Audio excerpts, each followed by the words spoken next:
لو مر نص ساعة بدون ما ابص في الفيسبوك بتاعي بحس ان صوابعي بتاكلني وان في حاجة ناقصاني. هل ده طبيعي؟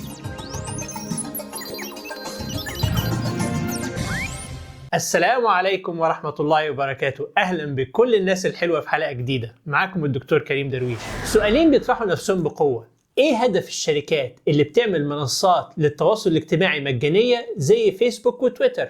وإيه تأثير المنصات دي على حياتنا؟ السؤالين دول زي ما هنشوف في الحلقة مرتبطين ارتباط قوي جدا ببعض. خلينا نبدأ بالسؤال الأسهل بتاع إيه هدف الشركات من المنصات دي؟ مرة سألت السؤال ده لمجموعة من الناس، فأول إجابة جات لي كانت للتواصل الاجتماعي طبعا. مش هي برضو اسمها وسائل التواصل الاجتماعي برضو؟ مع الأسف الإجابة دي غلط. هدف الشركات زي فيسبوك وتويتر وأي شركة تانية عامة هو الربح، يعني لازم يكسبوا فلوس علشان يبسطوا المستثمرين بتوعهم. لو شركة بطلت تكسب فلوس هتفلس، والمستثمرين بتوعها يخسروا فلوسهم، والموظفين كلهم هيروحوا بيوتهم. فأول جزء من الحكاية إن إحنا لازم نفهم الشركات دي بتكسب فلوس إزاي، ولما نعرف الإجابة على السؤال ده هنعرف نجاوب على السؤال بتاع تأثير المنصات دي علينا. الإجابة باختصار شديد الإعلانات. بالنسبة للإعلانات، لما احنا بندخل على أي منصة من منصات التواصل الاجتماعي بيطلع لنا إعلانات وسط البوستات بتاعتنا أو على الجنب، وكل مرة احنا بنضغط على إعلان الجهة اللي عاملة الإعلان بتدفع فلوس للشركة اللي عاملة المنصة. لاحظوا إن المنصات دي مغرية جدا بالنسبة للمعلنين، لأن هم بيقدروا يحددوا بالظبط نوعية الأشخاص اللي هيشوفوا الإعلانات بتاعتهم. فلما الجهة المعلنة تيجي تحط إعلان على فيسبوك مثلا بتقول أنا عاوز الناس اللي يشوفوا الإعلان بتاعي يكونوا ستات عمرهم بين 25 و 35 سنة، وعندهم أطفال في ابتدائي، ومهتمين بالأعمال الفنية، وبيحبوا ركوب العجل، وبيحبوا يقروا المجلة الفلانية. لاحظوا إن دي فئة محددة جدا من الناس. ضيف على كده إن المعلن ممكن يحدد هو عاوز الإعلان يظهر لكام شخص، من أول 10 لغاية مليون. في الإعلانات التقليدية سواء كانت في الجرايد أو الراديو أو التلفزيون كان المعلن بيدفع فلوس كتيرة وملوش أي قدرة على التحكم في الإعلان بيشوفوا كام شخص ولا نوعية الأشخاص اللي هيشوفوه. فمنصات التواصل الاجتماعي في الأصل منصات إعلانات متخصصة بتعرف توجه الإعلانات بتاعت المعلنين لفئات محددة للغاية. فيا ترى الشركات دي بتكسب قد ايه من الاعلانات؟ انا بس حابب اقول لكم ان صافي ارباح شركة فيسبوك في الثلاث شهور من الربع الثالث في 2020 كان حوالي 7.8 مليار دولار. دول صافي الربح في 3 شهور بس. فالشركات اللي عاملة منصات التواصل الاجتماعي في مقابل ان هي مجانية، انت بتوافق ان انت بتدي لهم البيانات بتاعتك وان انت تتفرج على الاعلانات اللي هم بيحطوها. فالطبيعي ان هم يكونوا عاوزينك تقعد على المنصات بتاعتهم اطول فترة ممكنة علشان تشوف اكبر عدد من الاعلانات. وده بيت القصيد في الاجابة على السؤال بتاع تأثير المنصات دي علينا. فعشان يخلونا اكبر فترة ممكنة على المنصات بتاعتهم لازم يكون في عناصر جذب قوية، ويا ريت كمان بقى لو كنا مدمنين على المنصات دي.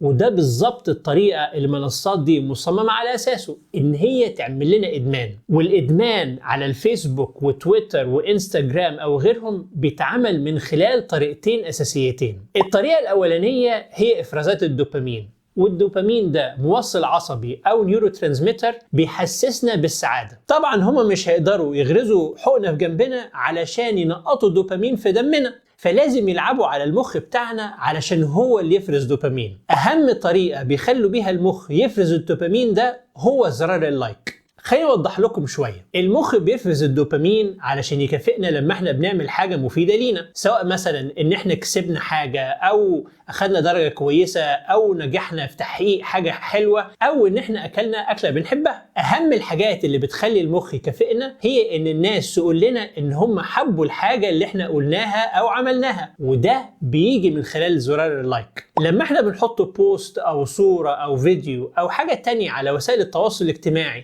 والناس تعمل لها لايك، تلاقي التليفون بتاعك على طول عمل تن تن، وتلاقي المنصة بعتالك تنبيه أو نوتيفيكيشن إن فلان وعلان عملوا لايك للبوست بتاعك، فيروح المخ بتاعك فرز الدوبامين على طول. وبما إن الدوبامين بيسعدنا فبنبقى عاوزين يجيلنا لايكات أكتر، فننزل حاجات أكتر وأكتر على السوشيال ميديا على أمل إن لايكات زيادة تيجي ومعاها دوبامين. وفرفش يا معلم، ومرة في مرة هندمن على اللايكات. طبعا ده نوع من أنواع الإدمان السلوكي والمنصات مصممة اللايكات مع التنبيهات علشان تعمل لنا النوع ده من الإدمان. لو الحلقة عجباكم لغاية دلوقتي لايك وشير ليها هيكونوا دوبامين. الطريقة التانية بتلعب على رغبتنا في ان احنا نعرف اخر الاخبار، سواء بقى بتاعت صحابنا او الاشخاص او المشاهير اللي احنا بنتابعهم. فلما احنا بنفتح الفيسبوك او تويتر او اي منصة تانية فهم بيدولنا كمية اخبار لا نهائية. ازاي لا نهائية؟ خلينا اشرح لكم برضو. لو احنا اشترينا الجريدة فغالبا ممكن نتصفحها كلها في خلال نص ساعة، لان الاخبار المهمة لينا غالبا هتكون محدودة وهنخلص قرايتها بسرعة. اما بقى التايم لاين بتاعنا على الفيسبوك مثلا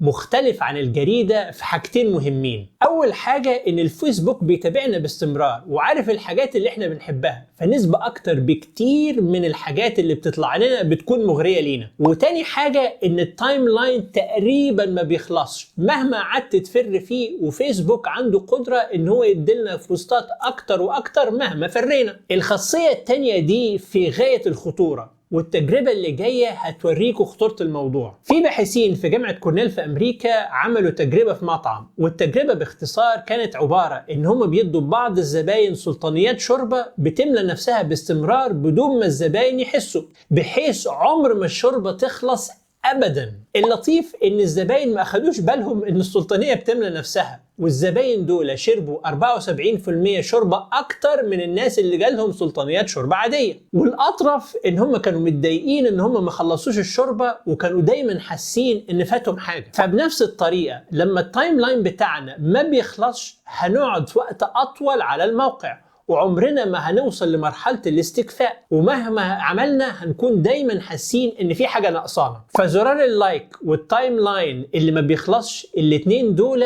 بيخلونا نقعد اوقات اطول بكتير على وسائل التواصل الاجتماعي، والتوقيت دي ممكن توصل بينا لمرحلة الإدمان. في دراسة بتقدر إن نسبة الناس اللي عندهم إدمان على وسائل التواصل الاجتماعي حوالي 6% من المستخدمين، والناس دول بيقضوا على أقل من 6 ل 8 ساعات على السوشيال ميديا كل يوم. 6% من المستخدمين حوالين العالم بيمثلوا مئات الملايين من البشر، وفي نسبة أكتر بكتير بتضيع ساعة أو ساعتين أو 3 كل يوم على السوشيال ميديا. وقابلية الإدمان بتكون أعلى عند الصغيرين عن الكبار، وده شيء مخيف جدا زي ما هنشوف بعد كده. في كذا علامة بتظهر على الأشخاص اللي بيعانوا من الإدمان، زي مثلا إن هو بيستخدم وسائل التواصل الاجتماعي علشان يهرب من الواقع بتاعه، ومن كتر ما بيستخدم حاجات كتيرة في حياته بتقف لأنه هو مشغول بالسوشيال ميديا، وأعصابه بتكون تلفانة لو اتحرم منها. ممكن حد يقول وإيه يعني لو الشخص قضى ساعة ولا ساعتين على الفيسبوك، إيه المشكلة يعني؟ الصراحة في كذا مشكلة، والمشاكل دي بتكون أشد وأعنف عند الصغيرين والمراهقين. فالأبحاث بتوري إن النوع ده من الإدمان ممكن يوصل الناس للإحساس بالوحدة والاكتئاب وعدم القدرة على التركيز أو عدم القدرة على اتخاذ القرارات، وكأن الشخص واخد مخدرات أو شارب خمر. في بحث اتعمل بالتعاون بين جامعة ديبول وجامعة كاليفورنيا بيوري إن كل ما الطلاب بيستخدموا السوشيال ميديا أكتر كل ما درجاتهم بتقل. ما اظنش انكم هتستغربوا لو انا قلت لكم ان الباحثين لقوا ان نسبة مش قليلة من الطلبة بيفتحوا السوشيال ميديا في المحاضرات، وممكن كمان وهم سايقين. في دراسة تانية من جامعة جلاسكو في اسكتلندا لقوا ان كل ما بيزيد استخدام المراهقين للسوشيال ميديا كل ما وقت النوم بتاعهم وجودته بتقل. وزي ما قلت لكم في حلقة قبل كده، ده بيأثر على قدرتهم على التركيز وعلى التحصيل الدراسي، ودرجاتهم بتروح في داهية. وزي ما قلت لكم قبل كده برضو، المخ ما بيكملش نموه لغاية سن 21 سنة، فتعريض المخ لحاجة ممكن تسبب له إدمان ممكن تعرقل نمو القشرة الجبهية أو prefrontal cortex، واللي هي مسؤولة عن اتخاذ القرارات والتحكم في النفس. فالاستخدام المفرط لوسائل التواصل الاجتماعي عند المراهقين ممكن تسبب إعاقات ذهنية دائمة. في دراسة ثالثة من جامعة بيتسبرغ اتعملت على 1787 شاب أعمارهم بين 19 و 32 سنة، والدراسة لقت إن استخدام وسائل التواصل الاجتماعي بتسبب الاكتئاب عندهم. أحد أهم أسباب الاكتئاب إن البوستات أو الصور اللي احنا بنشوفها على وسائل التواصل الاجتماعي ما بتعبرش عن الواقع. الناس عادة ما بيحطوش صور أو فيديوهات لنفسهم إلا وهم مستمتعين أو مبتسمين أو بياكلوا أكلة حلوة أو بيتفسحوا في مكان جميل. فهل الناس دايما سعداء ومفرفشين؟ أكيد لأ. ولكن هو ده الانطباع اللي بيوصل للشخص اللي بيقعد يفر في البوستات. كونك تشوف كل الناس اللي حواليك حياتهم بيرفكت، انت بدون ما تدري هتلاقي نفسك مكتئب لان انت مش عارف توصل للحالة دي. اما بقى بالنسبة للاطفال الصغيرين فتأثير وسائل التواصل الاجتماعي كارثي عليهم بجميع المقاييس. زي ما قلت لكم في حلقة قبل كده، احد اهم المهارات الاجتماعية اللي الاطفال بيحتاجوا يكتسبوها هي القدرة على قراية وجوه الناس ومشاعرهم، وده ما بيتحققش إلا لما بيبصوا في وجوه الناس مباشرة. لو الطفل بقى بيبص في التليفون أو التابلت باستمرار بدل ما بيبص في وجوه الناس، هتطلع مهاراته الاجتماعية ضعيفة جدا جدا جدا.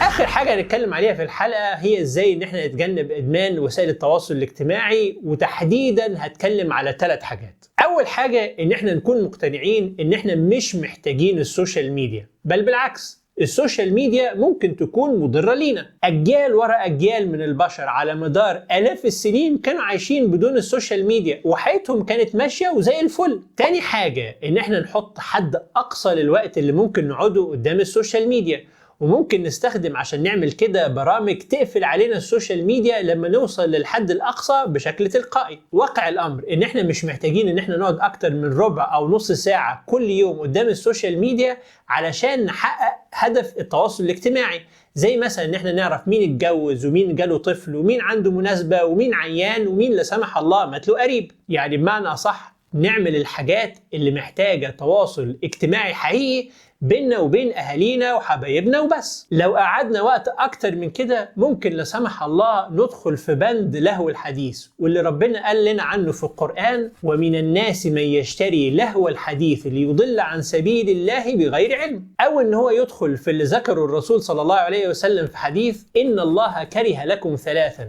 قيل وقال وإضاعة المال وكثرة السؤال. تالت حاجة إن احنا نستبدل وسائل التواصل الاجتماعي بأنشطة تانية مفيدة لينا، زي مثلا ان احنا نخرج مع اصحابنا او نزور قرايبنا او نخرج نتريض او نسمع او نقرا كتب الى اخره. لو الوسائل دي كلها فشلت ما يمنعش ان احنا نروح لمتخصصين في الادمان السلوكي علشان يساعدونا. قبل ما نروح بقى للخلاصة، احب اشكر صديقي الكاتب برادلي ستيفنز، واللي اعتمدت على كتابه سوشيال ميديا ادكشن بشكل اساسي في تحضير الحلقه. الرابط للكتاب موجود تحت الفيديو، والناس اللي بتقرا انجليزي ارشح لكم كتبه بشده، خاصه كتابه عن ابن الهيثم. فالخلاصه ان وسائل التواصل الاجتماعي في الاصل منصات اعلانات بتقدم خدمه في مقابل ان هي بتاخد بياناتك وتوريك اعلانات، والشركات اللي عامله المنصات دي مصمماها بطريقه تخلي الناس يحصل لهم ادمان عليها، بحيث ان هم يخلوهم يقعدوا اطول فترة ممكنة عليها. القعاد الكتير على المنصات دي بيسبب الاكتئاب وتضييع الوقت، وبيأثر على نومنا وكفاءتنا في اعمالنا ودراستنا. فلازم نحط حد اقصى لاستخدامنا لوسائل التواصل الاجتماعي كل يوم، بحيث ان احنا ما نتشفتش في الحلزونة بتاعت الادمان عليها. في نهاية الحلقة احب اشكر كل الناس اللي بتدعم القناة، واحب اسمع عن تجاربكم الشخصية في التعليقات اسفل الفيديو. ولو عجبتكم الحلقة ضروري ضروري ضروري تعملوا لها شير على فيسبوك وتويتر وواتساب وتليجرام، وضروري تعملوا سبسكرايب وتفعلوا خاصية الجرس وتشتركوا في قناة التليجرام اللي الرابط بتاعها تحت الفيديو برضو عشان يوصل لكم كل جديد من القناة. وجزاكم الله خيرا، والسلام عليكم ورحمة الله وبركاته.